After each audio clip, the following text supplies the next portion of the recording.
predicate nominative.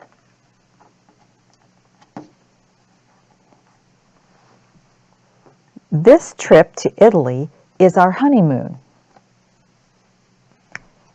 I'm always going to look for the subject and verb first. Okay, so this trip, the trip is, here's our subject, here's our verb. This is a prepositional phrase, to Italy. Our trip is our honeymoon. We could take that out and it would still make some sense, but putting in to Italy, of course, gives us some understanding of like where. It rounds out the sentence beautifully. But this subject and verb are not right next to each other, which is normal for the sentence structure. But remember, we're doing variety right now.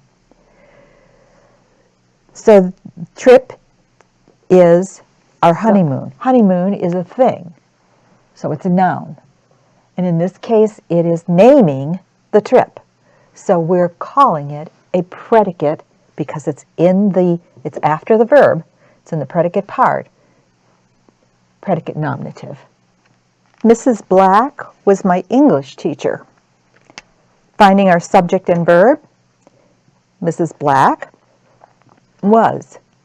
That kind of follows the rule of the subject and verb being right next to each other. Was my English teacher. All right, in this case, the English teacher, the teacher, is the predicate nominative to describe Mrs. Black. But it's in the predicate side, of the sentence. Mrs. Black was my English teacher. So that is a predicate nominative.